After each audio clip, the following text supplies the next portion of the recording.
Maqaa Abbaa, kan Ilmaa, kan Hafuura Qulqulluu, Waaqa tokko. Ameen.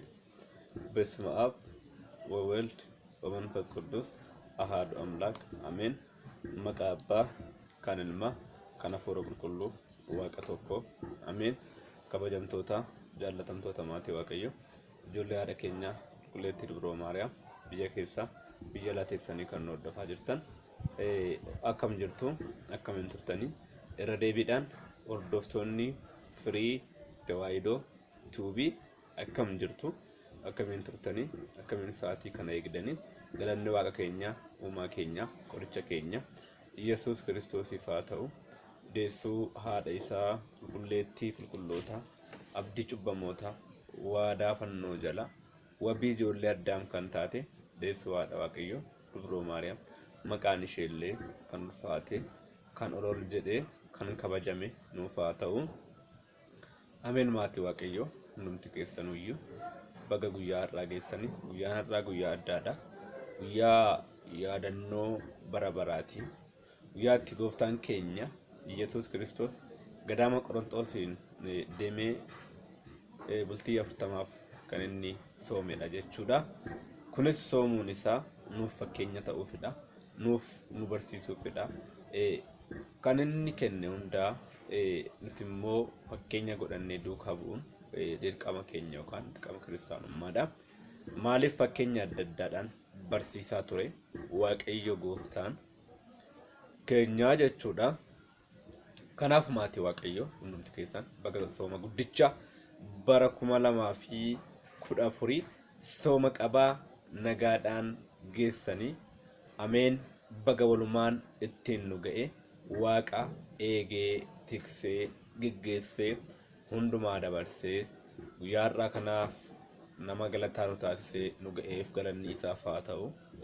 Deessoo haadha isaa illee Qulqulleettii Dubroo Maariyaam, maqaan ishees kan ulfaate, kan kabajame, kan ol jedhe nuuf haa ta'u.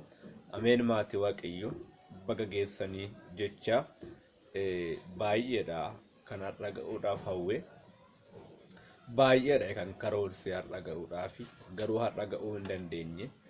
Gufuu gufaata malee eegee tiksee Waaqarraan nu ga'eef galanni isaaf haa ta'u jecha. Kanaaf maatii Waaqayyo hunduma keenya iyyuu warra badan keessaatii nu barbaade, warra lubbuudhaanis ta'e fooniin warra badan keessaa nun garuu guyyaa har'aa jiraattota nu taasifate akka isa galateeffannuuf, akka oolmaa isaa dubbannuuf nuuf eeyyame jechuudha. Kanaaf maatii Waaqayyo firiin Tawaahidoo tuubiin dhaamsa inni dabarsaa jiru keessaa inni guddaan baga guyyaa sooma guddicha, sooma kabaa qabaatiin nagaaf jaalalaan ittiin geessanii baga walumaan ittiin nu ga'e. Guyyaa har'aa kanaan nu ga'eeraa Waaqayyo. Ammas kan jalqabne nagaaf jaalalaan akka hiiknu Waaqayyo eeyyama isaa, jaalala isaa isa guddaa nuuf haa ta'u. Ameen. Maatii Waaqayyo yeroo soomnutti sooma soomuuni namoonni baay'een sa'atii qofa soomu. Soomiin kan soomamu sa'atii qofa osoo hin taane arrabaanis soomuu qabna. Arrabni keenya iddoo tokko tokko ni soba yookaas waan namaa dubbata yookaas namatti mala taanaan soomiin soomnu sooma bu'aa hin qabnedha jechuudha. Kanaaf sooma nuti soomnu sooma qulqulluu akka ta'uufi gad of qabummaadhaan akka abboota darbanii, akka abboota duraaniitti, akka qulqullootaa, akka toloota Waaqayyoo isaan ittiin soomanii Waaqayyoon galateeffachaa turaniitti nutis soomnee Waaqayyoon kadhachuu qabna jechuudha. Kanaaf soomii keenyatti yeroo soomnutti gad of qabummaadha. Sooma nuti soomnu, aarsaa nuti dhiyeessinu, galata nuti dhiyeessinu akka fudhamuu fi gad of qabummaa dhiyeessuun barbaachisaadha jechuudha. Gad of qabummaadhaan sa'aatii qofa soomuu osoo hin taane adeemsa keenya, hojii keenya hundumaatiin hojii Waaqayyo jaallatu wanna gaggaarii gochuudha. Wanta Waaqayyo jaallatu qofa yoo goone, wanta Waaqayyo eeyyama isaa qofa yoo raawwanne sooma nuti soomnu sooma qulqulluu jedhamee lakkaa'ama jechuudha. Kanaaf waaqayyo sooma nuti soomnu sooma qulqulloota isaa taasifatee nuuf haa fudhatu. Hunduma keenyaaf eeyyama jaalala isaa nuuf haa ta'u. Kan nu jalqabsiise waaqayyo gooftaan keenya sooma kana nagaaf jaalalaatiin hiika isaatiin yookaas immoo ifa du'aa ka'umsa isaatiin nagaaf jaalalaan ittiin nu haa ga'u. Kuni dhaamsaa firii tawaahidoo tuubirra isiniif darbaa jirudha. Firiin tawaahidoo tuubii dhaamsa kana isiniif dhaamee jira. Isin immoo ameen baga geenya jettanii wanna hundumaatiin waaqayyoon galateeffachuutii qabdu jechuudha. Guyyaan har'aa guyyaa dhiifamaadha.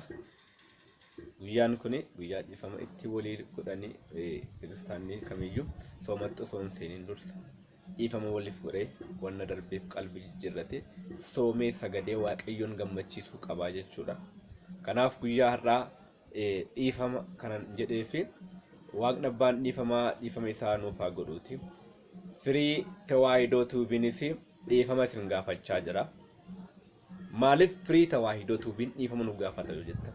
Wanna isin aarsee yookaan wanna isin mufachiise yoo jiraate dhiifama naaf godhaa jechaa jira firiin tawaahidoo tuubii.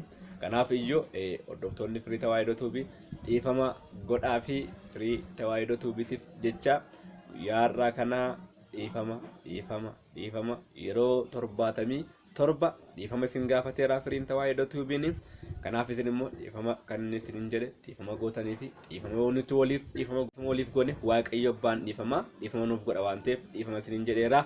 Kana fakkaata galanni waaqayyoodhaaf haa ta'u hanga bara baraatti. Ameen.